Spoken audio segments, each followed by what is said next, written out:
Good afternoon, all the students, and Assalamu alaikum. And hope you are doing good back home, right? And fighting the fever of COVID-19, not the physical fever, but the fever of rumors, the fever of fear, and every single thing, right? So may God bless all of us. And let's start today's topic. And the topic is economies in market.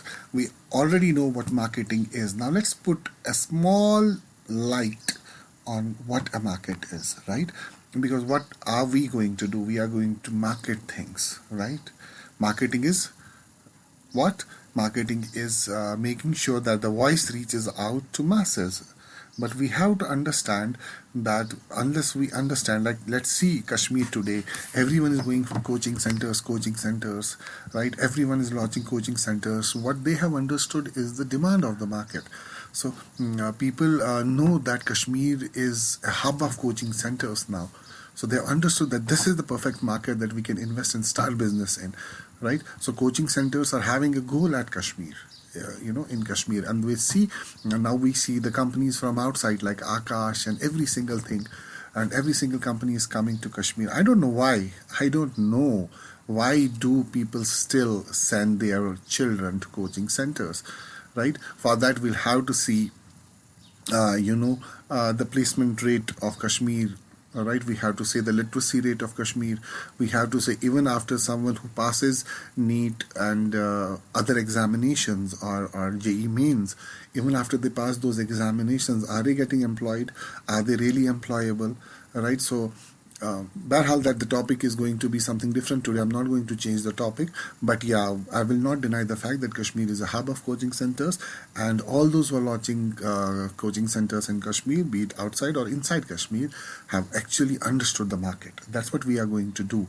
We have to understand the market and then launch product as per the market, as per the market demands, right? And what is a market? A setup sorry, a setup where two or more parties exchange of goods, service, and information is called market. That means market is a place where we have more than one party. We have two parties, right? Right, and they engage in exchange of goods, services. What are goods? That you purchase from your grocery store, that you go and purchase from, from any shop, like be it milk, be it anything, any daily item, shoe, etc. Right? And ideally, a market is a place where two or more parties are involved in buying and selling. One is buying, another is selling. So that you already know. So I'm not going to waste more time in making you understand what a market is. So let's go to next slide. So what are types of markets, right, for business economies? We have consumer markets, business to consumer. We call that as B2C. All right. So business markets, business to business, B2B.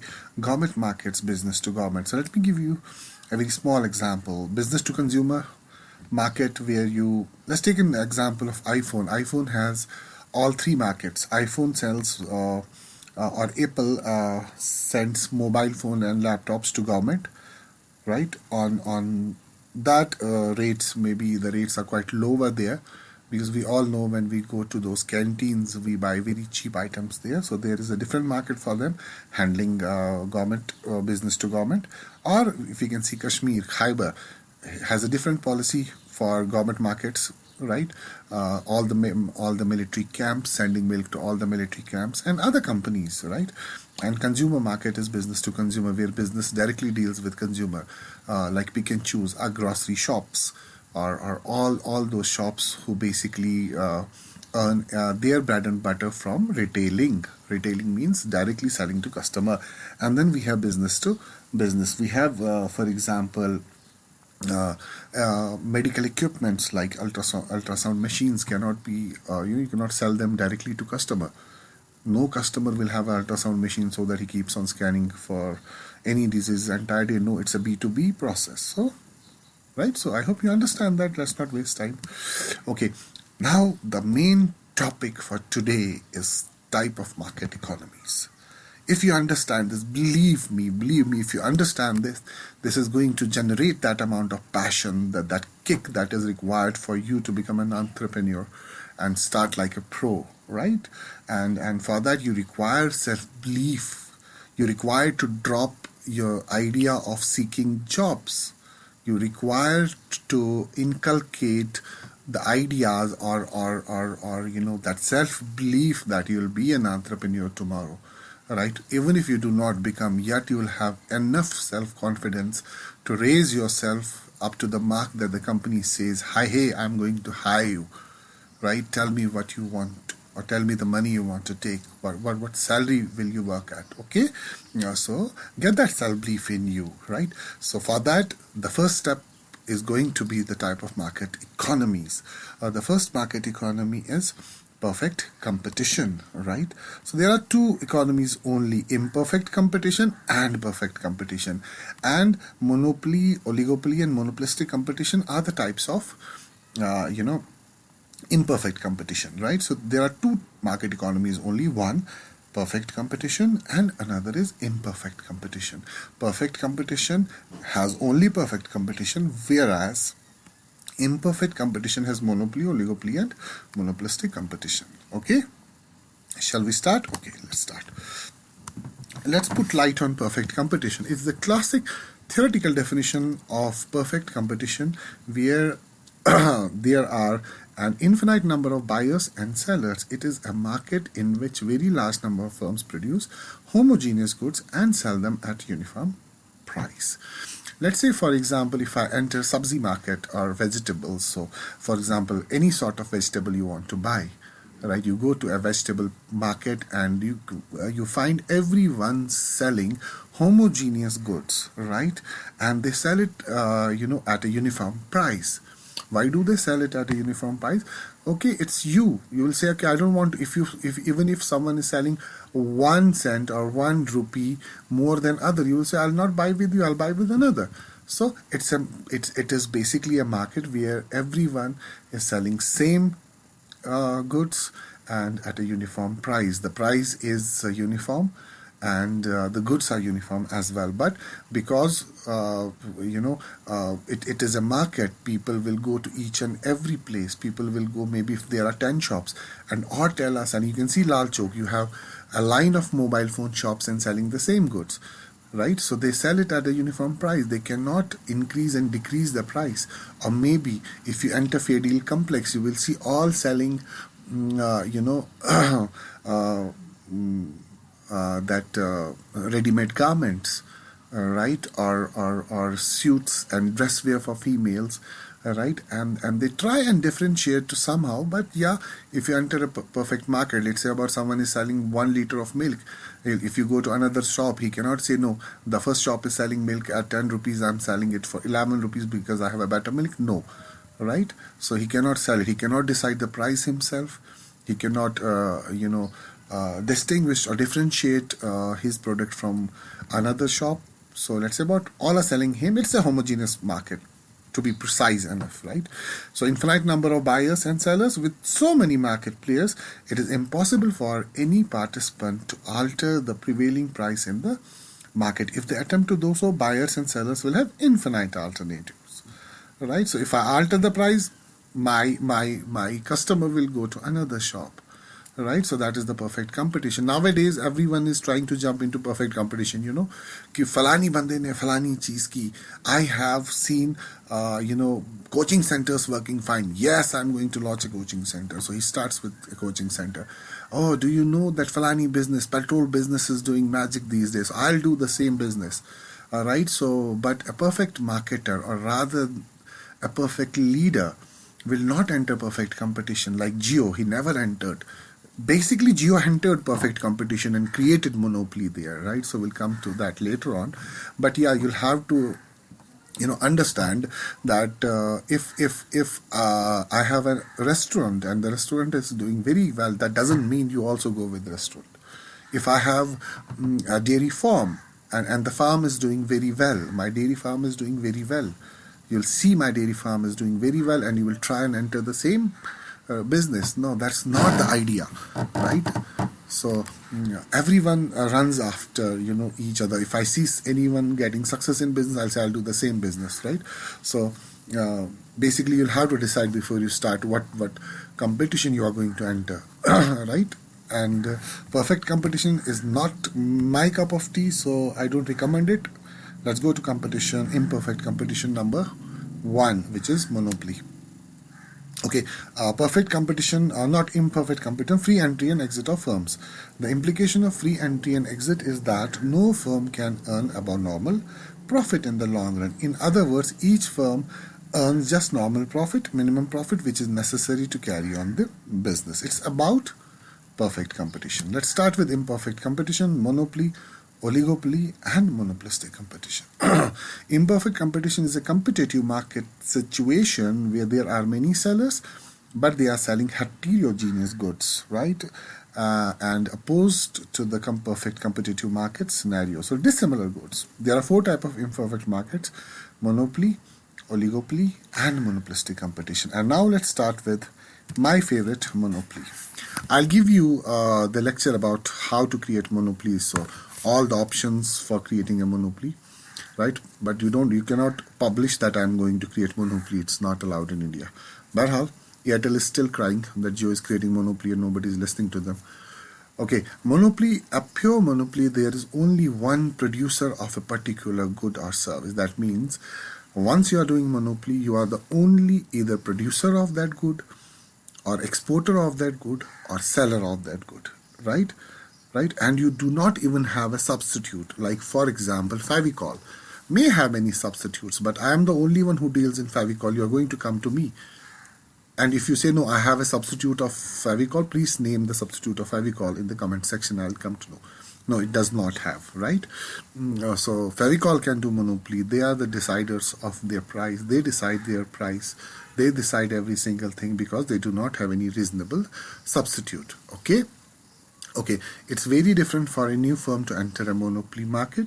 In such a market, the monopolist is able to charge whatever price they wish, right? So whatever price they wish due to the absence of competition, but their overall revenue will be limited by the ability of willingness of customers to pay their price. All right, so what I am trying to make you understand is that monopolistic competition, or sorry, a monopoly or a market where you are having monopoly can see a demand curve. For example, I am going to buy a MacBook Air, right? So I decide to buy MacBook Air, and now when I go to the shop to buy MacBook Air, right? So maybe he quotes something that's beyond my budget, right? So I'll say either I buy or I don't buy. I don't have any alternative, right? But I can buy, I cannot buy, right? So not buying is that I'm having a demand curve right here. And in a pure monopoly, the producer is one, right? And there is no substitute. Remember 2 things, that it has only one producer and it has no substitute, right? So that is where you say, I am the only one who is selling this. Take it and give me the price I demand, right? Or do not buy it. So I'll drop the idea of buying it. All right? Do you understand? Okay. Another example for monopoly is let's say about we are having monopoly of many different agencies here. You can say PWD. I do not have any alternative. Whatever they ask me, I'll have to pay them that. Power department and many departments, like I'm having government side also in many sectors doing monopoly. All right. And for example, if you know, when we started with BSNL, right, back in 2004, right, and outgoing and incoming, initially the incoming was free, and then they were charging around 2 to 3 rupees, maybe initially 4 rupees for every minute outgoing call. And because they never had any substitute by that time, after 2 years or maybe 3 years, Airtel came after 2 or 3 years, I still remember.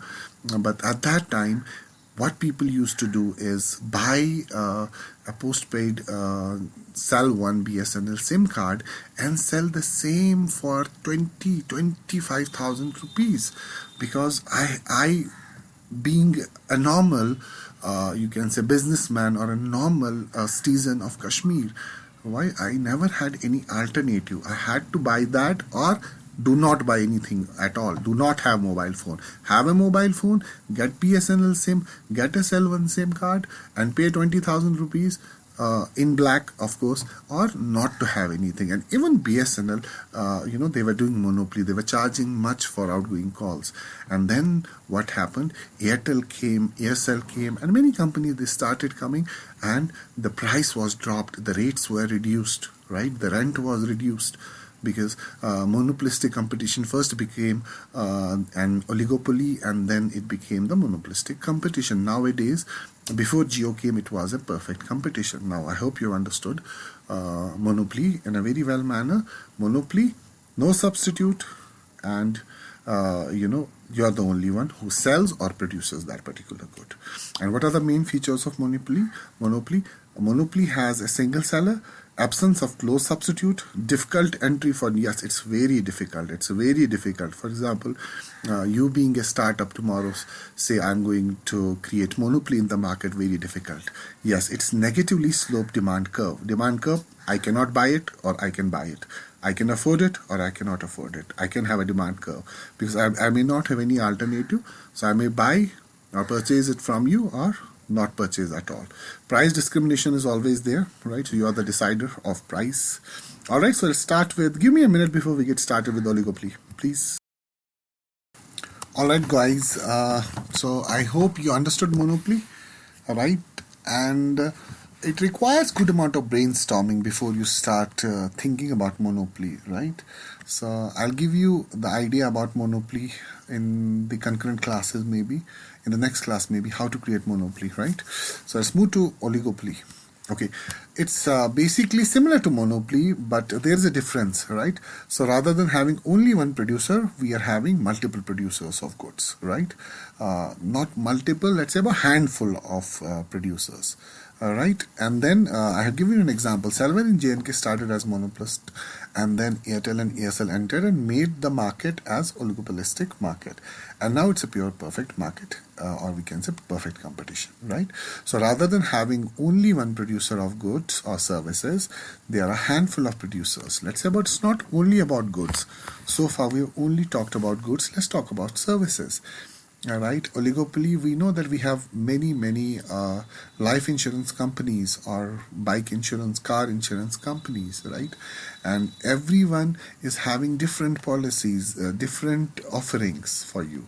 All right, LIC offers different things, and we have ICICI Prudential, HDFC Life offering different things, right? So cannot say it's a perfect competition because they are not selling homogeneous good. They can still differentiate their products from each other on the basis of price, on the basis of quantity, on the basis of quality. They can still differentiate the product. So primary difference is that rather than having one producer of the goods or service, there are a handful of producers, or at least a handful of producers that make up the dominant majority of the production in the market system. While oligopolists do not have the same pricing power as monopolists, it is possible without the diligent government regulations, the oligopolist would collude with one another to set price in the same way a monopolist would. I'll make you understand in some different manner. Right, for example, if you go and enter a market, let's say about the market is selling, let's say about digital marketing courses, right? Some may try and differentiate digital marketing courses because it is service. In digital marketing, we are selling and you're paying for something that you cannot see actually. That is service. Services that you cannot actually see. You feel that, you get that virtually, but you cannot take it in the hand and feel it just like a product. Right, so it's not a product, it's a service. And in services, we have bankings, we have life insurance companies, we have software companies also, right? And we have training companies and even coaching centers, right? So they are service providers. So they differentiate. Let's say about Akash is a coaching center that differentiates from others, and they are selling it somewhere around the same price. If they have another company coming and teaching the same thing, they may lower down the price and or maybe differentiate by giving different content. Now when Akash started, they were giving notes. Now what they have done after the success, they have achieved. They have been able to print books. Why do they print books? Why don't they give notes? Notes and books, they are trying to differentiate their brand different from as that of other brands, right? So now that is again oligopoly. They're doing oligopoly here. Since I told you that it is not the perfect competition, coaching center business is not the perfect competition. But for those who are having a brandless coaching center, let's say about Akash, Aja sir's coaching center, Bashir sir's coaching center, right? So all are having different fees. If you go to Aja sir, he'll charge the same. If you go to ABC sir, he will charge the same. And you know that there are people who are doing coaching back home, teachers. I'm going for tuition where a teacher is teaching a bunch of students, maybe 10, 20 students, perfect market. But now when you make that perfect market, it turned that into a brand. Like we are having many brands coming up these days, so I don't want to market any brand by mentioning it. But yeah, Akash is a national brand, becoming national brand. They've just decided to announce their IPO, that is initial public offerings for becoming a public sector company, right? So now only those brands or those coaching centers who are able to make their coaching centers and present them before you as brands are in oligopoly, right? So do not confuse yourselves.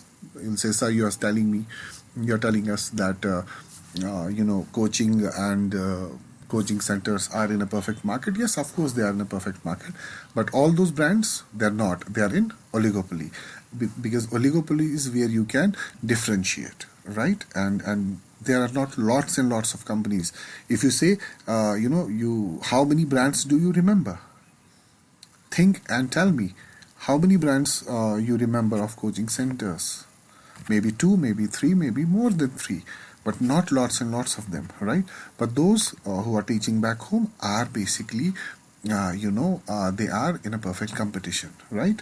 So let's go to monopolistic competition. It's a very, very, very interesting thing because it's a type of market system combining elements of a monopoly and perfect competition, right?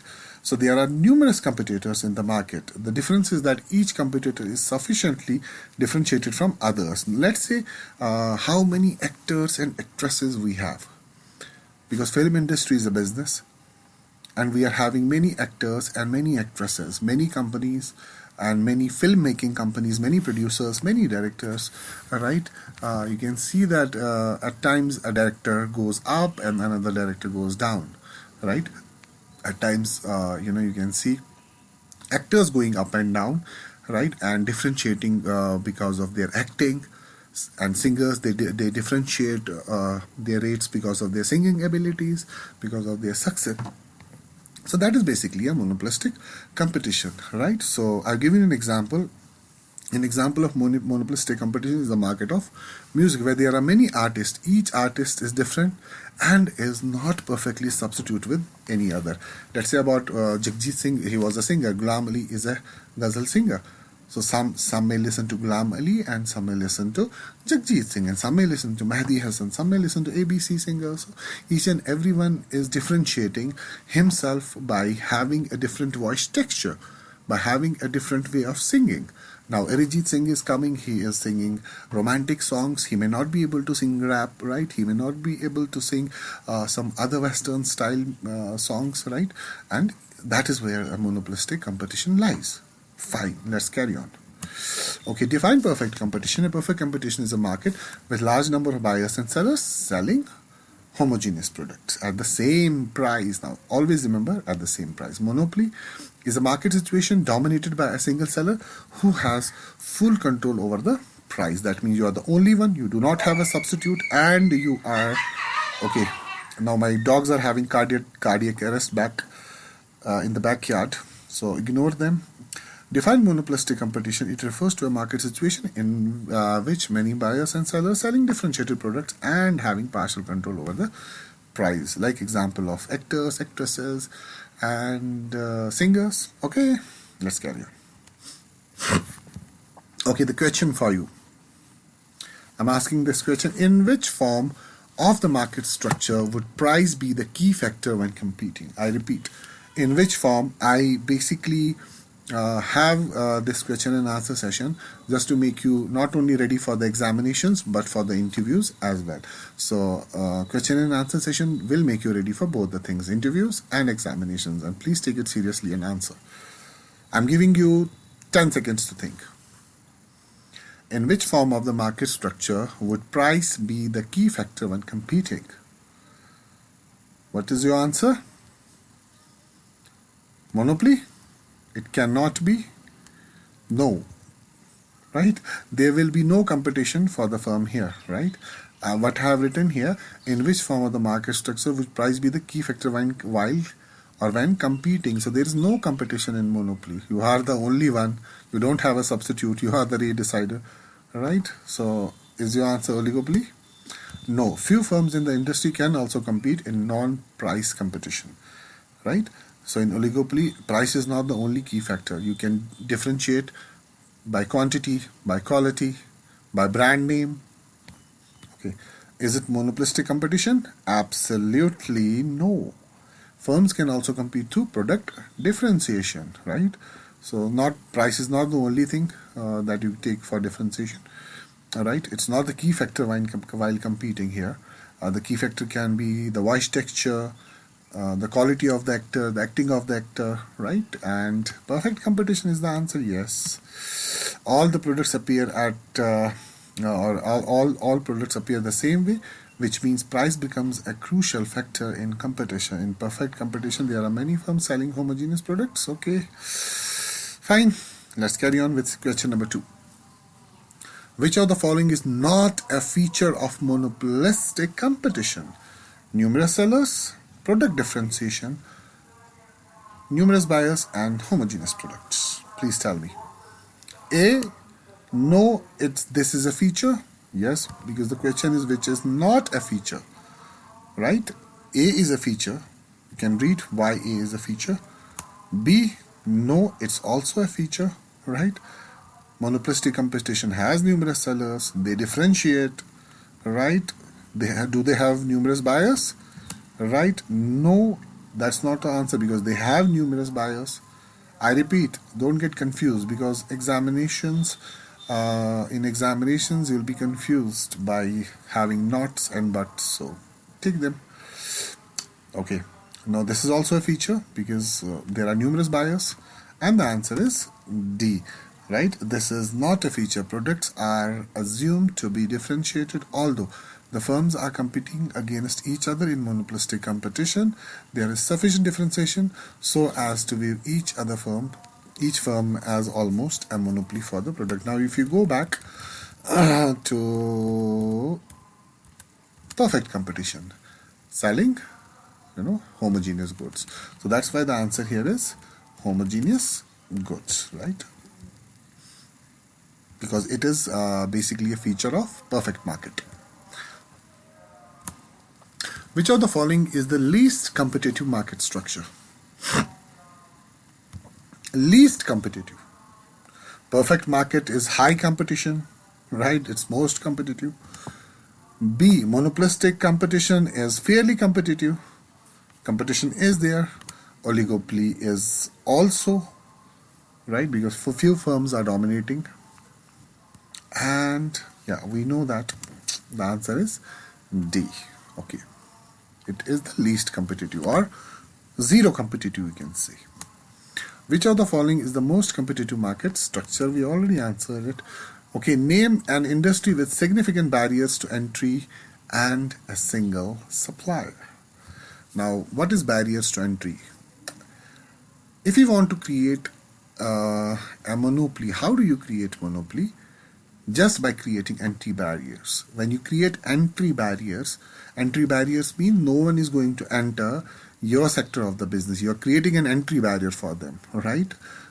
Just like Jio created an entry barrier, right? Everyone was crying for voice, and Jio invested in data and created entry barrier because Airtel already had invested too much in 4G, right? So he was not expected so early without earning profit for the investments, for the 4G investments, right? He was not ready for 5G investments. So Geo entered the perfect market, created entry barriers so that no one can enter their monopolistic competition, or sorry, their monopolistic business. All right. And now you have to name an industry with significant barriers to entry and a single supplier. Please take 10 seconds from my side.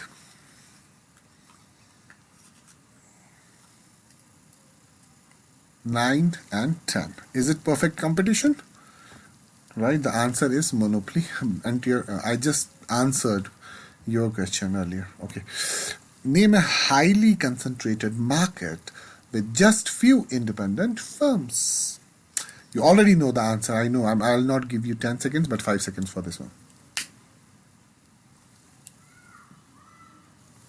All right.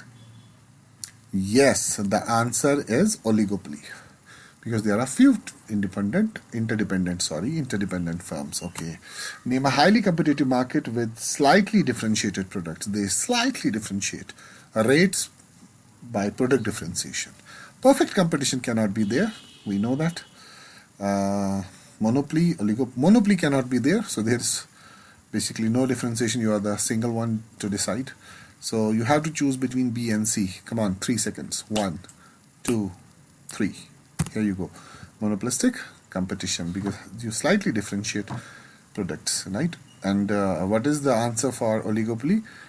Right, you are having handful of companies differentiating, right? Not slightly differentiating. They differentiate. You are having many companies there.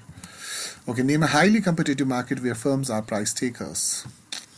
Price takers. Already know the answer. Perfect competition, right? So you have to sell at a uniform price there. Okay, a true monopolist produces a product for which there are no close substitute goods. True or false? Absolutely true. Unlike the perfect competitor, who is the price taker, the monopolist is faced with a demand curve such that she can charge whatever price he wishes. True or false? Absolutely true. Okay, any questions? Please, if you're having any questions, it is the proof that you're understanding and you're interested and you're having that passion to carry on with digital marketing and branding. Please ask your questions in the comment section below. I shall be grateful to answer them, or directly in the group. Bye-bye. All right, so let's start with recap. Okay, recap, I don't have to go for recaps. And deferred, so let's say today's quote. Okay, success comes from experiences and experience comes from doing bad things. So you always have to remember, trying doesn't mean that you're failing. When you fail, you try again, you fail, you try again. That's the case with digital marketing. Tomorrow when you go and launch your first campaign, you may not get the desired result. That doesn't mean you're not a good digital marketer, right? If you're not getting desired results, you're not doing many things perfectly all right, which I cannot, or we cannot teach you each and everything. There are things that you learn with experience. Social behavior is meant to be learned with experience, right? And social response is meant to be earned with experience. So there are many things that you know, but since you're not familiar enough, right? Because behavior may change from market to market, from demograph to demograph, from psychograph to psychograph. So it's always going to change. So do not stop doing bad things. It's not about general life, about learning, right? So keep on trying and inshallah you will succeed. Okay, now direct marketing. What is direct marketing? The company names are already there. Direct marketing, Eureka Fob selling. Let's say about vacuum cleaners coming directly. No, that's personal selling basically. Direct marketing is something that comes to you that you're not expecting, right? Direct marketing is something that you are getting an SMS. Please click here to buy some shoe, right? So you may click or you may not click. So directly marketing which is coming directly to you in a form of email, in a form of let's say about an SMS. I'll give you another example of direct marketing. So here is our campaign that we introduced. Announcing new Gen IT in software engineering at an IT Srinagar. You will get national skill level. Follow the link to register and get 30% off. So now direct marketing has a flaw. Only one who is looking for something like this in direct marketing The one who is looking for this and says, hey, this is actually I required. Actually, I really need something like this. That is going to be my potential client, and the potential client will directly click and register him or herself. Right? So, this is basically an example of direct marketing. Or this can either be a newsletter, this can either be a postcard, this can either be an email, right? Or anything that you want. Okay, let's carry on. And what do you require for direct marketing? It requires a potential client database. There are companies, inshallah, when you start working tomorrow, or when you start working for yourself or for any other company, let's say for in this case, you will know that there are companies who are selling databases.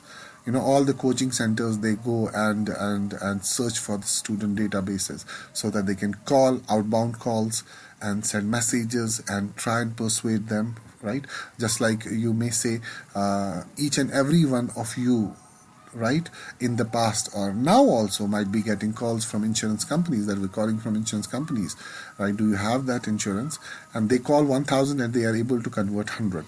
But what does direct marketing require? The requirement for direct marketing is nothing but a potential client database. Okay, another, if you have questions, comment them. Okay, leadership and marketing. Now today's most important topic.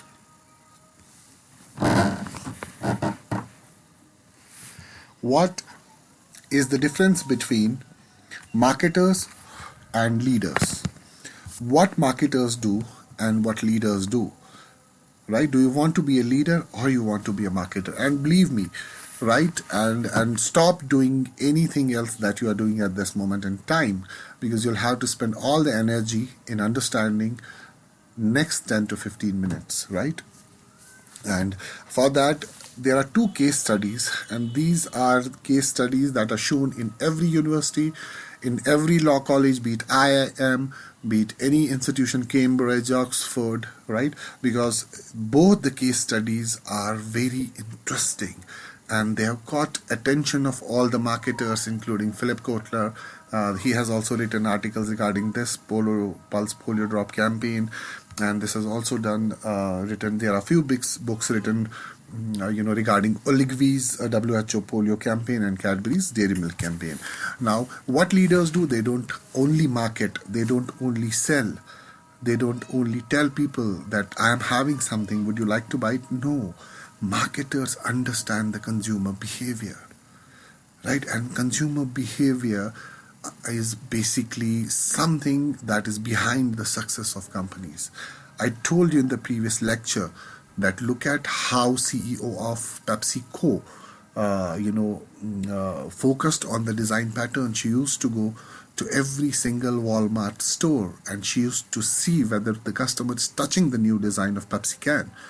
Right? And if you know USA, Pepsi can was very famous, and it's because of social behavior understandings that they got so much of success. Whereas in India, they failed with Pepsi Crystal because they did not do many research or much research on the social behavior.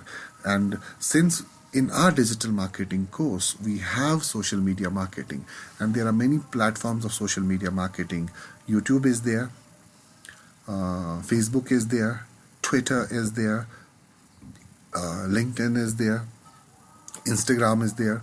Now, if you start posting things without even knowing the consumer behavior or the social behavior, right, so you are most probably going to fail. Understand, social media marketing comes with 10 to 15% of success only. And that 10 to 15% of success lies in understanding the consumer behavior. So without wasting much of your time, let's start with the consumer behavior. And practically what marketers do and what leaders do, right? Or what leaders do that marketers do not do are the following list of things. Number one, they do not, right, decide first on the product. They do not decide on price. Leaders do not decide the place and not the promotion. Let's say marketing mix is not decided first, right? And neither do they decide profit and positioning, because if consumer behavior is understood, positioning is going to happen automatically. Profit is going to happen automatically, and you are going to see a J curve in your business, right? Only when you understand the following things. But they decide on the consumer behavior. Please and please, you're staying back home. COVID-19 has made you sit back home. Let not it take better of you. Let us take better of it by learning new things and understanding. As I told you, marketing is not just a subject, it is itself an institution that we are going to learn, right? So you can see there are bundle of books. I mean to say, there are many books written regarding marketing only, right? And as I said, that consumers are not going to remember you. We're not doing enough to make the consumer remember us. That's why we remind our consumer again and again and again, because he's tend to forget, he's tend to shift, right? And we as marketers have work cut out for us. We have to do enough for our company to survive, to earn profit, right? Only when your company is earning profit, you're earning profit. As simple as anything, right? And 80% of the success comes from understanding the consumer behavior. So let's start with that, and let us analyze with a practical, right?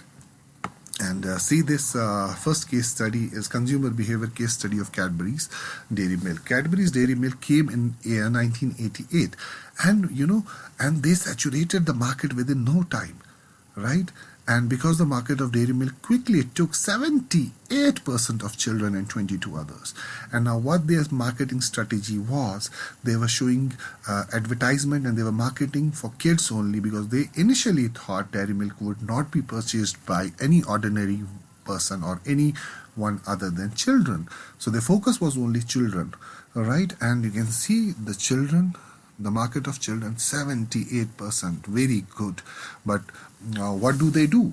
Do they get settled for 78%? No, absolutely not.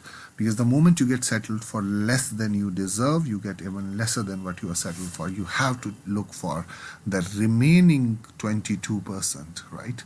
And you have to look for others. Why are only 22% others having dairy milk? Why not 78% here also? Why not 80% here also? And why not 100% here? And what they did is the following. Okay, they had to think, because children grew. Okay, that this is also very important. So let's have a look at this also. They had to think, because children go and enter into others, that is 22% category. Because if I am marketing dairy milk after 10 years, or maybe 15 years or 16 years, right, children may enter in other 22% category, and then the children will be replaced with another children, and then it'll keep on going. It's a cycle. Children entering into 22% category, getting replaced with another children, right? And adult mindset was as that of chocolate eaters. Big guys do not eat. So because dairy milk campaigns, their advertisements, it created a sense that big guys don't eat dairy milk. It was like you're eating something that's meant for kids. Are you a kid? Are you a chocolatey guy? You're eating chocolates, right? So that was not the case. But they started thinking about it. They had to do that because they had to acquire the remaining 22% market. And what they did, let us start playing this, and then we'll go through this. So retaining and growing was a challenge for Cadbury. So they took a very bold decision in early 19. As per the demographic of Cadbury, 78% consumers were.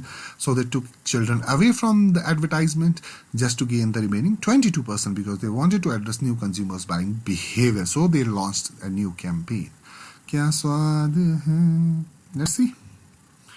And this is the new campaign. And in this campaign, they're not targeting kids. They're targeting everyone. Please have a closer look at this. All right.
Here you can see targeting everyone, old people, old age people, right? Married people.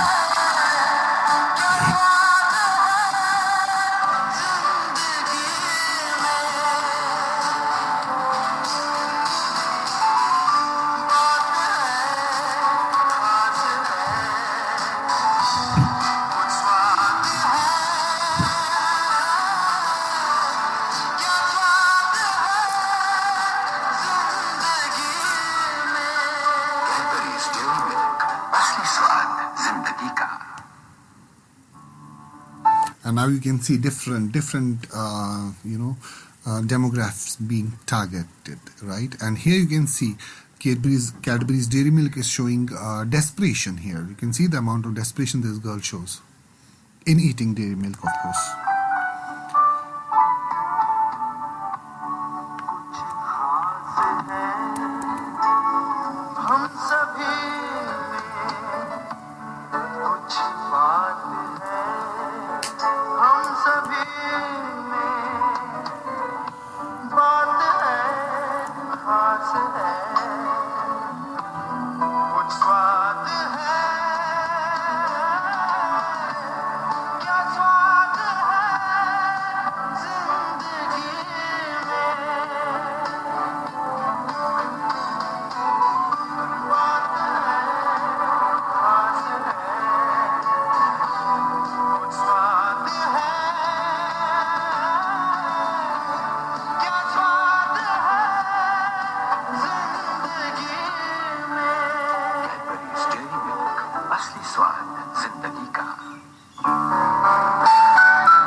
And old people, right?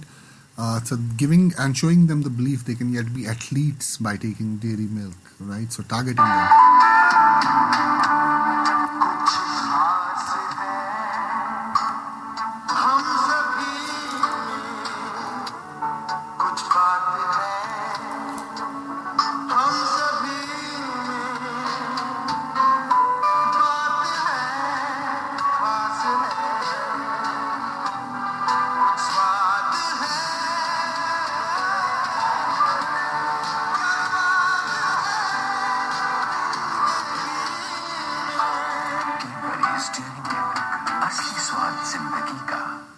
Alright, so we have had sufficient of it, and I hope you understood. So this is the campaign that they made in 1990s, and these campaigns came after 1990s so that they can target the remaining 22%. So means that successful businesses, they do not get settled. They do not get settled. They don't want to see the decline phase, or maybe any phase maybe of their business, so that they keep on trying different things, that they keep on getting the remaining things that they have not got so far, right? So they were targeting 22%, and this 22% became 44% after the ads in 2000, in early 2000, right? So let's see another. You can see this here. Okay, the new consumer behavior and build a new positioning. What they did, they found indulgence in is what youth wanted. They found youth wanted also buzz in their life. They wanted excitement in their lives. So they found that they also wanted joys as much as children want, right? The youth also wants joy. They also want excitement, and not only that, they even understood the behavior of other markets and are still growing by trying different things as per the consumer behavior. And now, if you are Dairy Milk, let's say I'm asking you this question: if you are Dairy Milk, now you get 78% of children market, and now you from 22% grow to 44%. Will you still stop? Please tell me what is still missing, right? 10 seconds to think. What is missing? And what is the next thing that they should try now, being Dairy Milk? Carry on. Okay, now you can see so we learned that positioning, how to sell, can come after understanding the consumer behavior, and they did not stop there. They launched a campaign, Shubh Aram. And why so? Right, so let's see the next slide, right? And Shubh Aram was as that of trying to replace sweets. So we know that India is a country of festivals, and dairy milk was available for kids, so they were having it. Now youth is having it. Now girlfriends, boyfriends, they give gift, they share gifts, right? So they came up with that hard style dairy milk, silk. They're trying different things. We have different versions of dairy milk now available in the market, and everyone has a different campaign. They show those campaigns. You see those advertisements every day in your lives, right? But do they stop here? No. From children to youth, kya swad hai? From youth to family, kuch meetha ho jaye, and from family to occasions, shubh aram. And after the year 2000, they plan to replace sweets, right? You can see this now, milk tray and Cadbury celebration. So they're trying. This is what marketing is all about. This is what marketers do. Understand the social behavior. Understand and spot the claim and amplify the message is what I say. They spot the claim that India is a country of festivals. All right, so there are too much sweets that they offer in festivals. Let's say about someone has passed the examinations, you get sweets. Someone has delivered a baby, you get sweets. So sweets are everywhere. So they're trying to replace that tradition of going to a sweet shop like Shakti Sweets, Modern Sweet. They're even trying to replace that with chocolates, and they keep on trying and they'll not stop trying. Okay, so the next case study is again Do Boon Zindagi Ki, and it's one of the favorite campaigns, and it's one of the best campaigns that I told you earlier. Every college and every university, every marketing management student has done research about. That is World Health Organization and Amitabh Bachchan. Do you know Do Boon Zindagi Ki failed for 5 years? WHO and Amitabh Bachchan tried, failed, and finally tasted success after so many years. How did it happen? Right? For 5 years, WHO was associated with Amitabh Bachchan. Oligopoly, it's a Mumbai-based creative agency, was behind the Pulse Polio campaign signed by the World Health Organization. After 5 years, they found almost negligible results. And all the campaigns were failing initially. Fail means if you're not getting the desired results, you're failing, right? And let's see the old ad which failed continuously for 5 years. And this is the ad that failed for 5 years. Even if I show you, you'll say, oh, we have seen this ad from childhood, right? And why does it fail? And why did it even fail at the first instance? So let's see.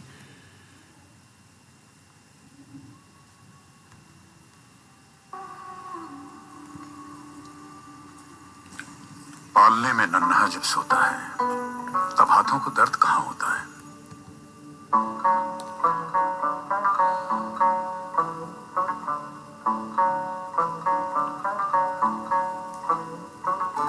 जब दिखती है लाडली परी सी तो अपनी हालत का किसे होश होता है।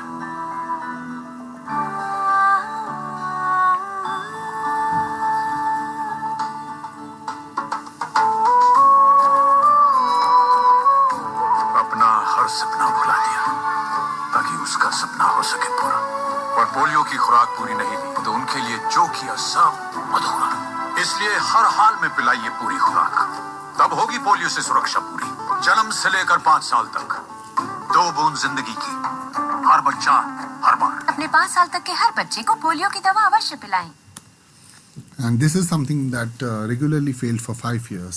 And if you want to know the reason of WHO campaign failing with Oligopoly, right? So the next slide will show you that. Let's move to next slide. Okay. Now see this slide. Do not forget that we have to understand the consumer behavior first. They did not realize the consumer behavior, right? And to understand that, they, after 5 years, they sent team to do research on buying roles. And what they found, there are buying roles in every family. Initiator, someone who thinks it's good. Influencer, yes it is. Decider, I'm convinced. Buyer goes out to buy. And consumer, the one who uses it. So let me give you a very brief description and definition of initiator.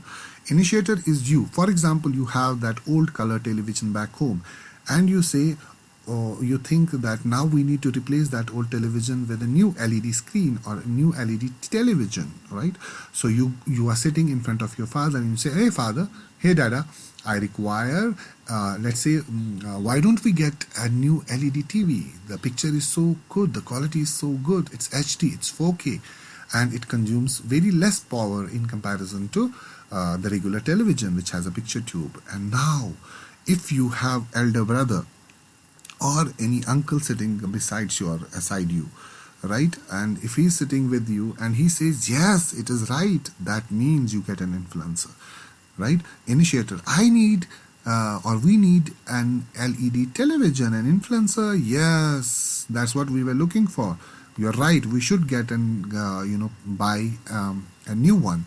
And the decider says, I'm convinced. And let's say about if the influencer says, no, I don't think that is going to be good, right? So half of the job is spoiled, your half job is spoiled. And if the influencer says, yes, I think it's right, your job is done, 50% of your job is done, and the decider will not have any choice but to say yes, and he may give money and the buyer may go out. Buyer may be your uncle, your brother, your servant, and the consumer may be the entire family who sits and watches the match or anything that you watch on the television. Okay, so I hope you have understood. Let me give another example. Actually, you know that influencer marketing is a big topic you're going to touch in digital marketing. Influencer marketing is doing wonders in the digital marketing these days, right? You're hiring influencers because if you start a new business, your page is not going to have too many likes. Your website is not going to have, a new website is not going to have much of traffic. What you can do is, hire influencers to basically give you traffic, hire influencers to give you a database and each and everything that is required for your company to grow, right, in the field of marketing. I repeat, initiator, okay, we require, a car is old, why don't we get a new car? The new car comes with falani feature. And let's imagine your brother sitting next to you. Yes, dada, we should get it. Influencer has done the job. The decider has only, the percentage of decider deciding towards the positive side, which is yes, telling yes, is higher than no now because the influencer is in between the initiator and the decider. Okay, now here in Pulse Polio campaign, the consumer and the decider was a 2-year-old kid. How can a 2-year-old kid decide?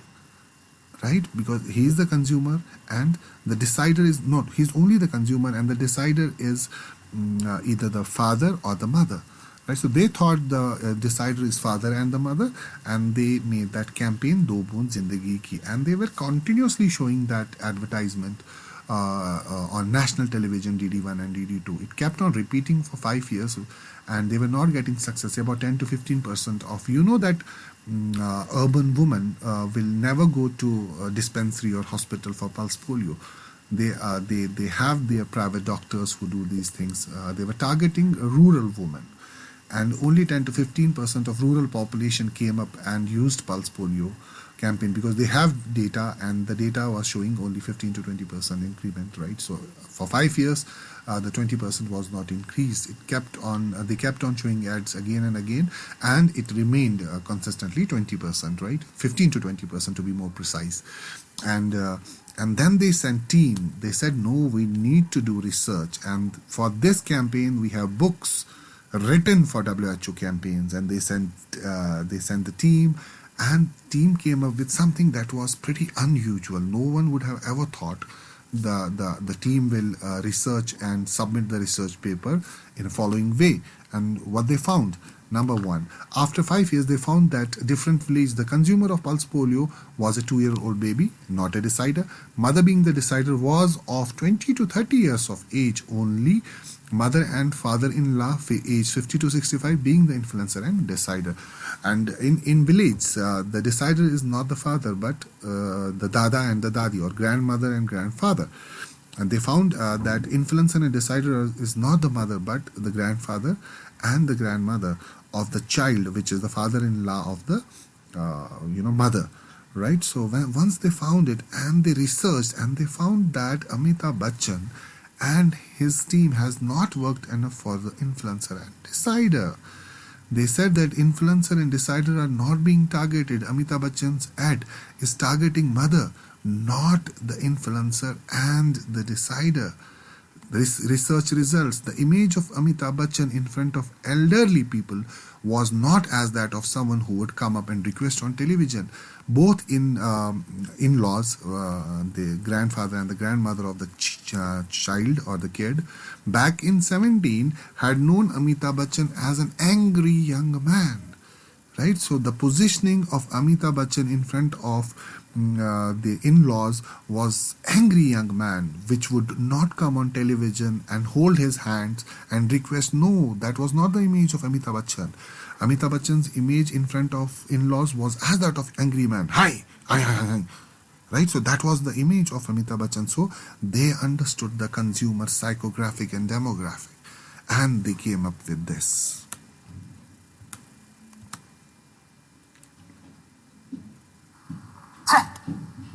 धिक्कार है हम पर, polio के booth पे इतने कम लोग। कब तक अपने घर बैठे इंतजार करते रहेंगे आप? कब तक अपनी जिम्मेदारियों से मुंह मोड़ते रहेंगे? अरे भाई, माँ बाप तो बच्चों के लिए क्या क्या नहीं करते। 2 बूंदें जो आपके बच्चे को जिंदगी दे सकती हैं, उसके लिए आप 4 कदम नहीं चल सकते। 5 जनवरी और 9 फरवरी को बूथ पर जाएं और बच्चे को दवा पिलाएं। चलिए।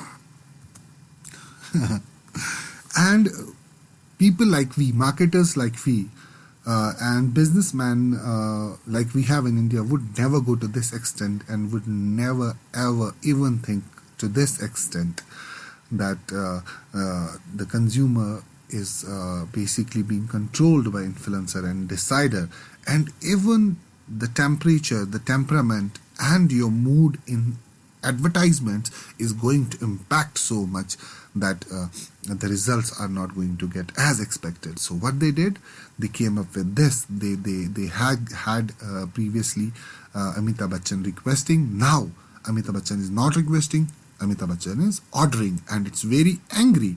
And now influencer and decider, which are in-laws, they understood.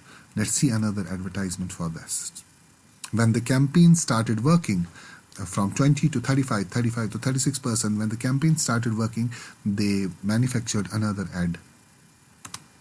And in this ad, they're targeting mother also. जब सब बहाने खत्म हो गए, तो कुछ लोगों ने अपने बच्चों को पोलियो की खुराक न देने का एक नया बहाना खोद निकाला। जात, धर्म। मैं उन लोगों से सिर्फ एक सवाल पूछना चाहूंगा। अरे भेजा है या भेजवा दूं? And now, after seeing this campaign, those who brought religion, creed, and caste in between, Pulse Polio campaign, because the influencer and decider was in-laws, and in-laws used to say, no, our children are not affected with pulse polio. Once they are affected, only then we are going to, give them pulse polio. Right, so that misconception was cleared, and it was cleared in a very angry manner by Amitabh Bachchan. And do you know what happened then? Do you know? This happened. Oligvi, Mumbai-based, wins National Award for Pulse Polio film in 2010 after 8 years of hard work. Right, they win this award. The agency won award for the Educational Motivation Instruction Film category, 56th National Film Awards. Yet another creative agency had made its mark in 56th National Film Awards. Oligvi Mumbai has won in Educational Motivation Instruction Film category for this polio campaign, and this is the result only after understanding the social behavior. Who would have thought changing the mood of Amitabh Bachchan will give results in Pulse Polio campaign? And this is how your social behavior works. This is how much your theoretical knowledge of social and consumer behavior is very important, because you are going to sell your products to consumer, and it's my request to concentrate and understand, learn. Do not memorize, but learn what marketing concepts are all about, right? And I repeat, spot your claim and amplify your message is the definition for marketing today. See you. Bye-bye. Take care.